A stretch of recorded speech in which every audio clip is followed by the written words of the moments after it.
आज हम लोग हिंदी में रस को पढ़ने वाले हैं। ठीक है कि रस क्या है। पहले तो मैं आपको रस की परिभाषा समझा दूँ, बहुत ही कॉमन है और आपको रस की यूट्यूब पे बहुत सारी वीडियोस मिल जाएंगी, लेकिन बहुत लंबी लंबी वीडियो मिलेंगी। मतलब पूरे रस को पढ़ाने में मैंने देखा है घंटे घंटे भर का समय लगता है, लेकिन मैं टू द पॉइंट चीज़ों को आपको पढ़ाऊँगा और वही चीज़ें मैं आपको पढ़ाता हूँ जो एग्ज़ाम में आती हैं। मैं फालतू की चीज़ नहीं पढ़ाता कि आप फालतू की चीज़ें पढ़ कर जाएँ, मेन टॉपिक भूल जाएँ। तो देखिए रस क्या है, रस को समझते हैं। बहुत आसान से चीज़ें हैं। जब भी हम किसी चीज़ को खाते पीते हैं एक टेस्ट हमें मिलता है ना, शुद्ध भाषा में उसे हम कहते हैं रस। जो वो टेस्ट हमें मिलता है उसे हम क्या कहते हैं, रस कहते हैं। सेम वही कंडीशन जब किसी चीज़ को पढ़ने लिखने में हो, ख़ास तौर पर हिंदी में जब भी किसी वाक्य को पढ़ने में एक एंजॉय महसूस होता है। ठीक है, एक भावना आती है। अगर कुछ हंसी की चीज़ें होंगी तो वो जब हम पढ़ेंगे तो एक हास्य, हमारे अंदर हास्य की भावना उत्पन्न होगी। कुछ वीर वाले मतलब युद्ध की चीज़ों को पढ़ेंगे तो एक शरीर में वीरता की भावना उत्पन्न होती है। तो जो शरीर में भावना उत्पन्न हो, एक भाषा मोटे तौर पर समझिए, वही रस कहलाती है। सबसे आसान, सबसे सिंपल परिभाषा, जो भी चीज़ें हमारे शरीर में किसी को पढ़ने के बाद, किसी काव्य या किसी ग्रंथ को पढ़ने के बाद जो शरीर में भावना उत्पन्न हो, किसी करुण चीज़ को पढ़ेंगे, दुख भरी चीज़ को पढ़ेंगे तो मन में मन ही दुख उत्पन्न होगा। तो जो उत्पन्न होता है जो भावना, उसे ही मोटे तौर पर रस कहते हैं। बात समझ में आ गई होगी। अब देखिए रस के अंग क्या हैं, इसे समझते हैं। तो रस के मुख्य तौर पर 4 अंग हैं। कौन कौन हैं? विभाव, अनुभाव, संचारी भाव और अस्थाई भाव। ठीक है, और क्या है? अस्थाई भाव। अब एक बात हमेशा आप याद रखिएगा, ये क्या है मैं भी बता रहा हूँ आपको। उससे पहले देखिए अनुभाव की संख्या कितनी है? 8, याद होना चाहिए। संचारी भाव की संख्या कितनी होती है? 33, पूरी तरह से याद रखिएगा। संचारी भाव की संख्या कितनी है? 33। अनुभाव की संख्या कितनी है? 8, याद हो जाए। और अस्थाई भाव की संख्या कितनी है? 9। यूपी ट्रिपल एससी पेट का टारगेट हमने बनाकर चल रहे हैं हम लोग। 5 ही प्रश्न आएंगे हिंदी के, ठीक है, लेकिन तैयारी हमें ऐसी करनी है कि 5 में हमें 4 नहीं अंक लाने हैं, 5 में 5 लाने हैं, तभी जाकर हम 80+ क्वेश्चंस को टच कर पाएंगे। साथ ही साथ जो मेन एग्जाम होंगे यूपी ट्रिपल एससी पेट के बाद, उसको भी मैं मद्देनज़र रखते हुए इसी के साथ आपकी तैयारी ऐसी करा रहा हूँ, चूँकि हमें समय नहीं मिलेगा। पेट का एग्ज़ाम होने के बाद और बाकी के एग्ज़ाम होने के बीच में बहुत ज़्यादा अंतर नहीं होने वाला है, बहुत कम माइनर टाइम रहेगा। तो इसी हिसाब से चीज़ों को इस तरह मैं पढ़ा रहा हूँ कि यहाँ पर आप पढ़ते हुए पेट प्री तो क्वालिफाई करेंगे ही करेंगे, साथ में मेन एग्ज़ाम की भी तैयारी आपकी नंबर 1 की हो जाएगी। इसीलिए चीज़ों को पढ़ा रहा हूँ मैं आपको। ठीक है, रही बात पेट में, तो ये मान के चलिए कि रस से एक प्रश्न आने की उम्मीद होगी। तो अनुभाव 8 हो गए, संचारी भाव 33 हो गए, अस्थाई भाव 9 हो गया। आपको याद रखना है। दूसरी छोटी सी चीज़ यहाँ पर मैं आप देख लीजिए, ये है कि जो अनुभाव होते हैं ये 2 प्रकार के होते हैं। एक आलंबन होता है, एक उद्दीपन होता है। ठीक है, अनुभाव 2 प्रकार के, आलंबन और उद्दीपन। और ये जो आलंबन है ये जाकर 2 भागों में बटेगा, एक विभाव एक आश्रय। एक विभाव एक आश्रय। बात समझ में आ रही है ना। चलिए अब अनुभाव की परिभाषा को देखिए कि अनुभाव क्या है। हालांकि अनुभाव से प्रश्न नहीं बनेगा परिभाषा को, लेकिन मैं आपको बता दे रहा हूँ कि कॉमनली चीज़ें आप समझ जाएं। ठीक है, प्रश्न आए तो आप लगा लें। अनुभाव क्या है? देखिए, जो भाव नायक नायिका के विरह के बाद उत्पन्न होते हैं। बात समझ में आ रही ना। अगर नायक और नायिका में जब विरह होगा तो जो भाव मन में उत्पन्न होते हैं, जो दुख के भाव उत्पन्न होते हैं, उसे ही हम क्या कहेंगे? अनुभाव कहेंगे। इसका तात्पर्य कि जो क्रियाकलाप, समझेगा मेरी बात, जो भी क्रियाकलाप होंगे उसी चीज़ को क्या कहेंगे? जो भी क्रियाकलाप नायक नायिका के माध्यम से होते हैं उसे ही क्या कहा जाता है? अनुभाव कहा जाता है। बात समझ में आ रही है। संचारी भावों को समझ लीजिए क्या है। संचारी भाव का अर्थ ये है संचरण या बहना। ठीक है, जो भाव नायक नायिका के चेहरे पर संचरित होता है उसे ही संचारी भाव कहते हैं। फेस का जो एक्सप्रेशन है उसे ही सीधे सीधे तौर पर संचारी भाव की संज्ञा दी जाएगी। और इसकी संख्या कितनी होती है? तो इनकी संख्या 33 होती है। बातें समझ में आ रही ना। अनुभाव क्या था? नायक नायिका के जो क्रियाकलाप थे वो अनुभाव थे। नायक नायिका के चेहरे पर जो भाव संचित होगा, जो भाव बहेगा, वो संचारी भाव कहलाएगा। बात समझ में आ रही ना।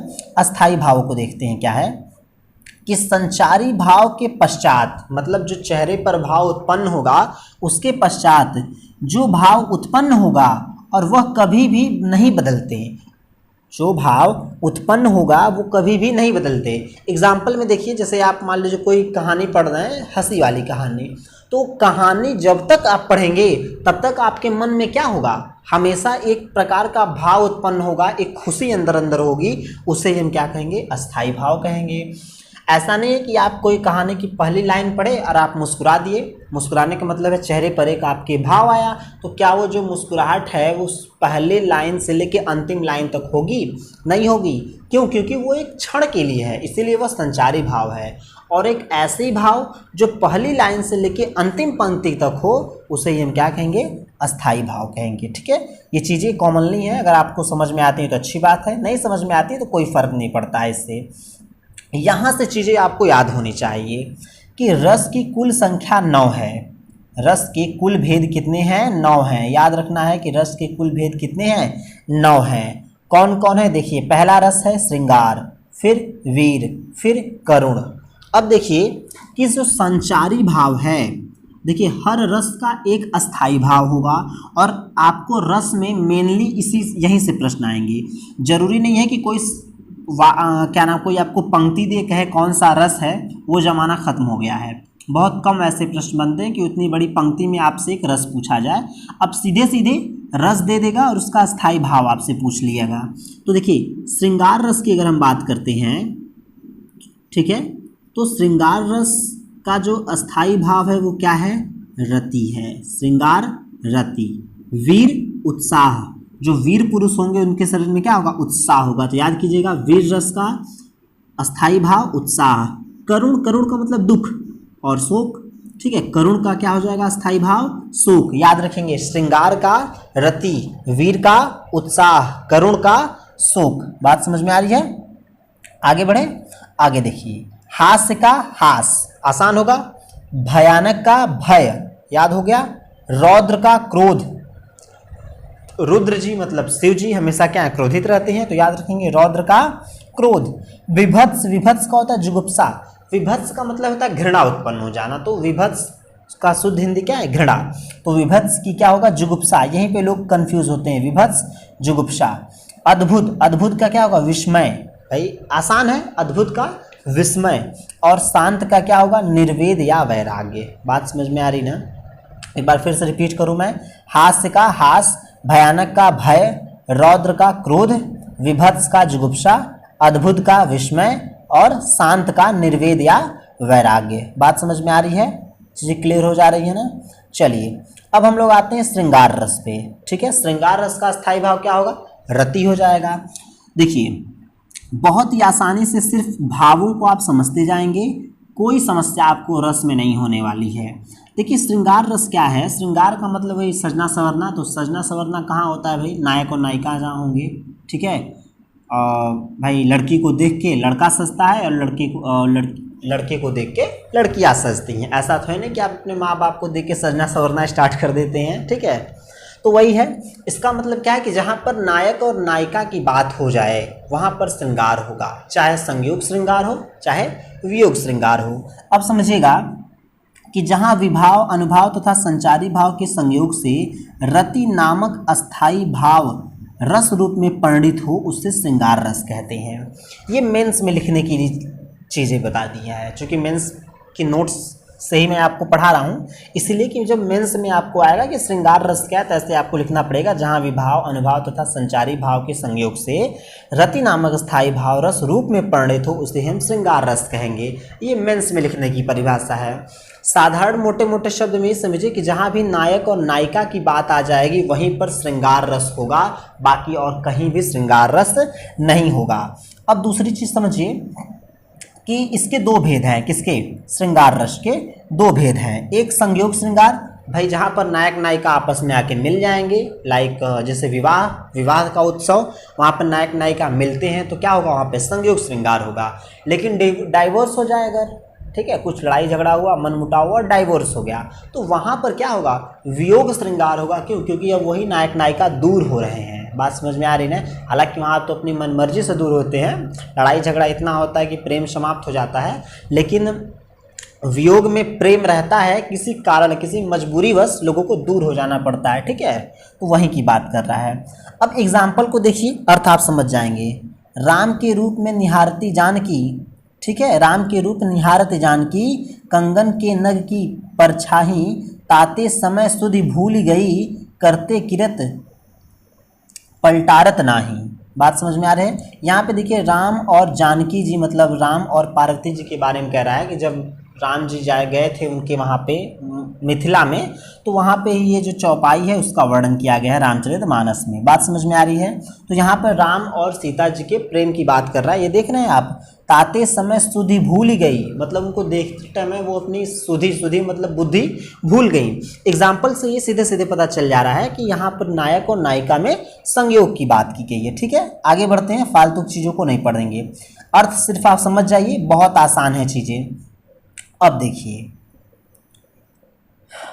वियोग श्रृंगार की बात करते हैं। वियोग में क्या होगा, जहाँ पर नायक और नायिका आपस में बिछड़ जाए वहाँ पर वियोग श्रृंगार होगा।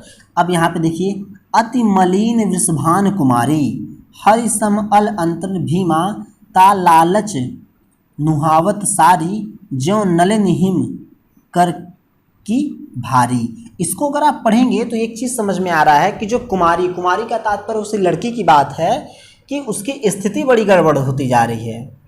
ठीक है, अगर यहाँ पर इस पूरे अर्थ को आप समझें आसान से भाषा में, तो यहाँ पर सीधे सीधे नज़र आ रहा है।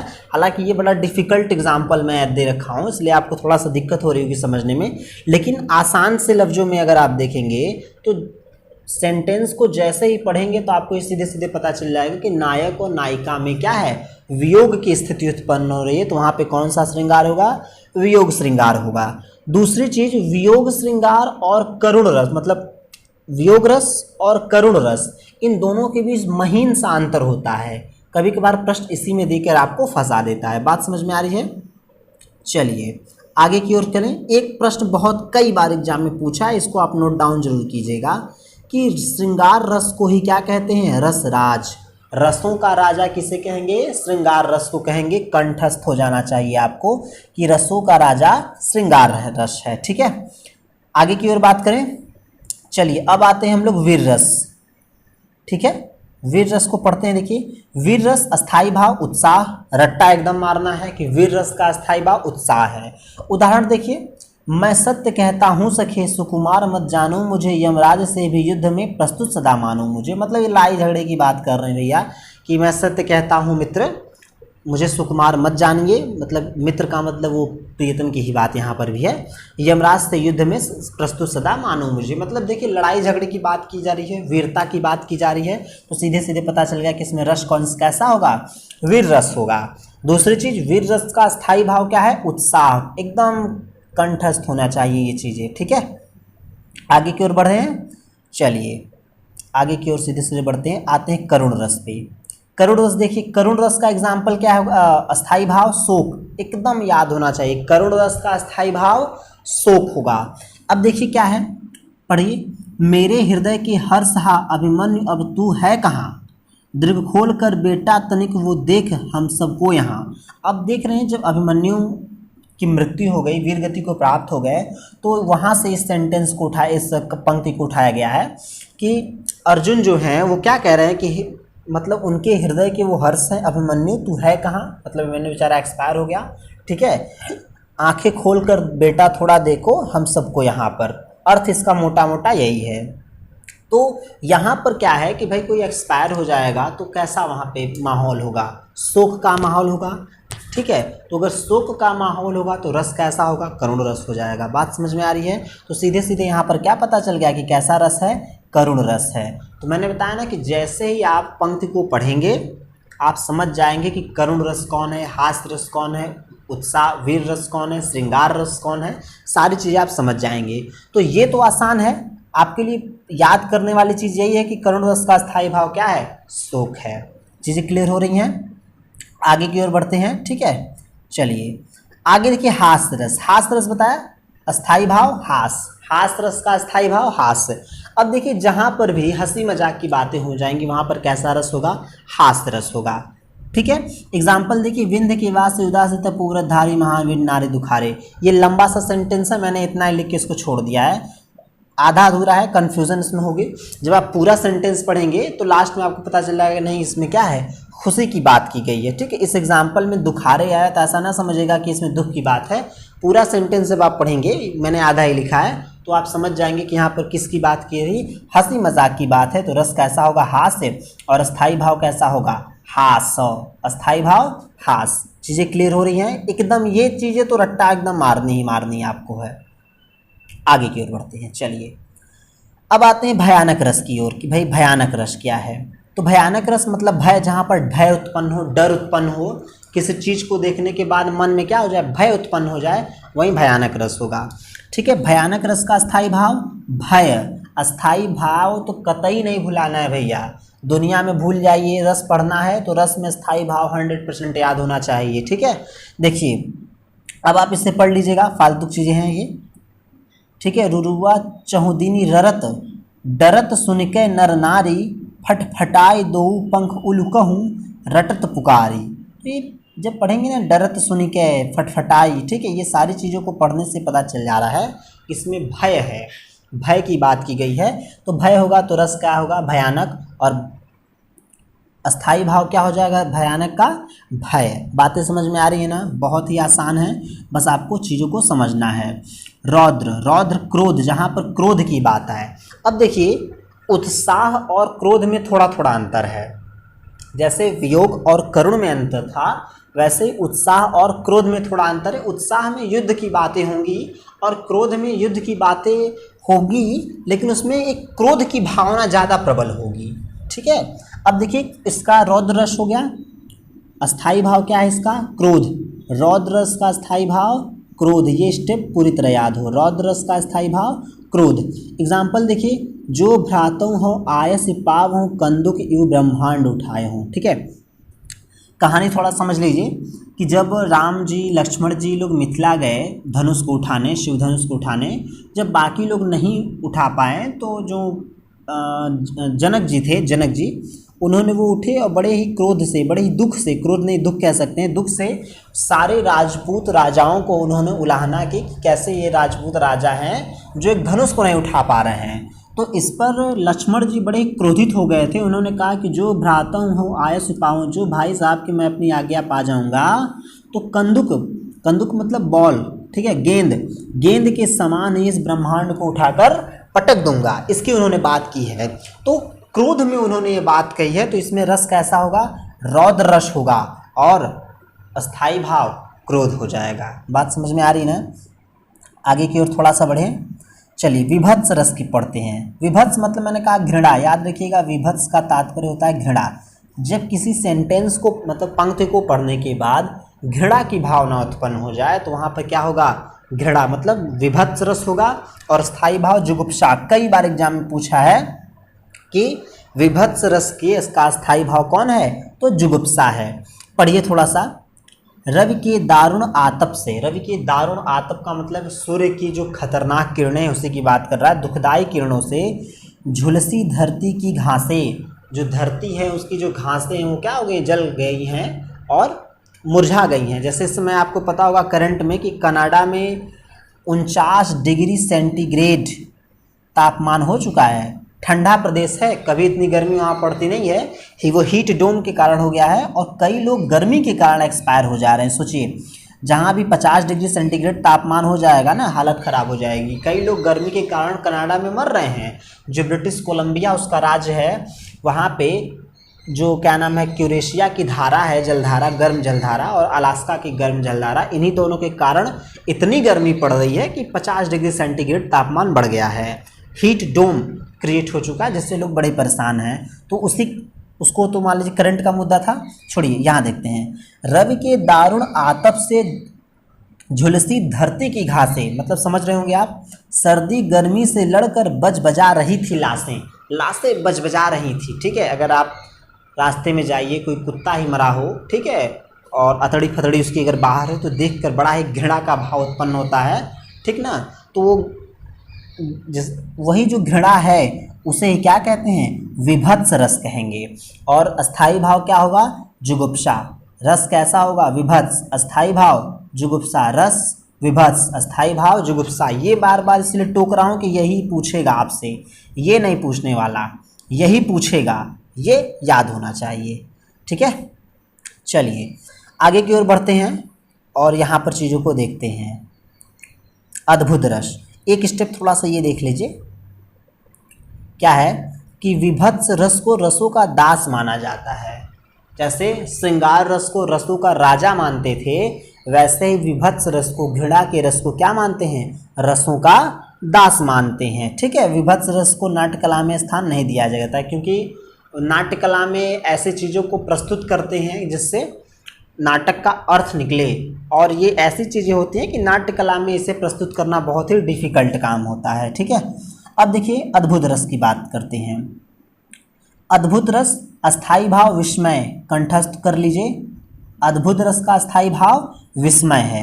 अब एग्जाम्पल को देखिए, थोड़ा सा बहुत डिफिकल्ट नहीं है। देखिए, एक अचंभा देख रहे भाई, अचंभा मतलब वही आश्चर्य की बात कर रहा है, तो अद्भुत रस हो जाएगा सीधे है। ठाड़ा सिंह चरवे गाई, ठीक है, ठाड़ा सिंह चरावे गाई, पहले पूत पीछे भई माई, चेला के गुरु लागे पाई। ठीक है, तो यहाँ पे क्या है, एक अचंभा दिखा रहा है कि चेला का मतलब शिष्य के पैर गुरु छू रहे हैं। ठीक है, पहले पूत पीछे माँ हो गई है, यही सारी चीज़ों को ये दिखा रहा है। तो मतलब कैसी बात यहाँ कर रहा है, अचंभे की, आश्चर्य की, अद्भुत की। और जब अद्भुत होगा तो अस्थाई भाव क्या होगा इसका, विस्मय हो जाएगा। ठीक है, अस्थाई भाव विस्मय हो जाएगा। यही तो आपको रट्टा मारना है। आगे बढ़ते हैं, चलिए शांत रस की बात करते हैं और अंतिम रस की। शांत रस को पढ़ते हैं। शांत रस का स्थायी भाव निर्वेद होगा, और यहाँ पे मोटा मोटा समझिए कि भक्त और मतलब शांति की बात ही, गुरु शिष्य की बात होगी, ईश्वर की बात होगी, इन्हीं सारी चीज़ों की बातें किस में होगी, शांत रस में होगी। बात समझ में आ रही ना। अब देखिए, शांत रस से ही टूट कर एक रस और बना है, जिसे लोग कहते हैं वत्सल्य रस। जैसे क्या लोग कहते हैं, वत्सल्य रस। ये दो भागों में ही शांत रस बना दिया गया, एक वत्सल्य, एक भक्ति रस। दोनों को हम समझ लेते हैं। वत्सल्य रस का जो अस्थाई भाव क्या होगा, वत्सल है। इसमें ये होता है कि ईश्वर को पुत्र मानकर, मेरी बात समझिएगा, इसमें माता और पिता की बातें होती हैं और पुत्र भी इसमें सम्मिलित होता है। मतलब ये कि जहाँ पर माता पिता का प्रेम पुत्र के प्रति दर्शाया जाए, ठीक है, वहीं पर वत्सल्य रस होगा। जहाँ पर माता पिता का प्रेम पुत्र के रूप में दर्शा दिया जाए, ठीक है, माता पिता और पुत्र की बात की जाए, वहीं पर क्या होगा, वत्सल्य रस होगा। अब देखिए समझिएगा, एग्जाम्पल में, किलकत कान घुटुरवन आवत, मणिमय कनक नंद के आंगन बिंब पकड़ बैधावत। मतलब ये है कि कान्हा जी किलकते हुए, मतलब किलकारी मारते हुए घुटनों के बल आ रहे हैं, और नंद का जो आंगन है, जो मड़ियों से युक्त है, मड़ियों से भरा हुआ है, उसमें अपनी ही परछाई को देखकर अपने प्रतिबिंब को पकड़ने के लिए दौड़ रहे हैं। तो कान्हा मतलब कृष्ण जी छोटे हैं, तो उनके और उनके माँ बाप नंद और यशोदा जी के प्रेम की वर्णन इसमें किया गया है। तो मैंने कहा ना, जहाँ भी माता पिता पुत्र के प्रेम की बात हो जाएगी, वहाँ पर कैसा रस होगा, वात्सल्य रस। और इसका स्थायी भाव क्या होगा, वत्सल। अस्थाई भाव क्या हो जाएगा, वत्सल। बात समझ में आ रही है। अब एक लास्ट और पढ़ लेते हैं, रस का गेम समाप्त कर देते हैं। लास्ट देखिए, भक्ति रस। लास्ट क्या है, भक्ति रस। भक्ति रस को देखिए क्या है, भक्ति रस बताया ना, जहाँ पर ईश्वर और भक्त की बात होगी वहीं भक्ति रस हो जाएगा। इसका भी जो क्या नाम है, अस्थाई भाव होगा वत्सल। याद रखेंगे, भक्ति रस का भी अस्थाई भाव क्या हो जाएगा, वत्सल होगा। अब देखिए क्या है, जैसे अब के रख ले भगवान हो अनाथ, बैठो द्रुमडरिया परिधि साधे बांध। इसका मतलब वही है, जो मतलब पक्षी रहता है, वो भगवान से ये कहता है कि इस बार भैया मुझे बचा लीजिए, मैं अनाथ हूँ, वृक्ष के डाल पर बैठा हुआ हूँ, और नीचे जो शिकारी है वो क्या है, मेरे ऊपर बाण का संधान किए हुए है। तो इसमें जो भक्त है वो ईश्वर से क्या कर रहा है, प्रार्थना कर रहा है। तो जब भक्त और ईश्वर की बात आएगी तो रस कैसा होगा, भक्ति रस होगा। और इसका जो अस्थाई भाव होगा वो क्या होगा, तो वो होता है वत्सल। याद रखेंगे, अस्थाई भाव वत्सल हो जाएगा। ठीक, वात्सल्य रस का भी स्थायी भाव वत्सल और भक्ति रस का भी स्थायी भाव वत्सल होगा। रसों का राजा किसे कहेंगे? श्रृंगार रस को कहेंगे। बात समझ में आ रही है ना? रसों का राजा श्रृंगार रस और रसों का दास घृणा या जुगुप्सा विभत्स रस को कहेंगे। तो उम्मीद है कि ये पूरा रस का चैप्टर आपको समझ में आया होगा। वीडियो लगभग 25-30 मिनट की हो गई है और इतने कम टाइम में मैंने आपको पूरे रस में पूरे फैक्ट को पढ़ाया है। आप इतना पढ़ें। अगर इससे बाहर रस का प्रश्न बने तो आप मुझे ज़रूर कमेंट करें कि सर इससे बाहर रस का प्रश्न बन गया। ये विश्वास रखिए मुझ पर कि जितनी भी चीज़ें मैं पढ़ाता हूँ टू द पॉइंट पढ़ाता हूँ और उससे बाहर प्रश्नों के आने की संभावना एकदम नगण्य रहती है। तो उम्मीद है चीज़ें आपको अच्छी लगी होंगी। मिलते हैं किसी और वीडियो में, तब तक के लिए धन्यवाद।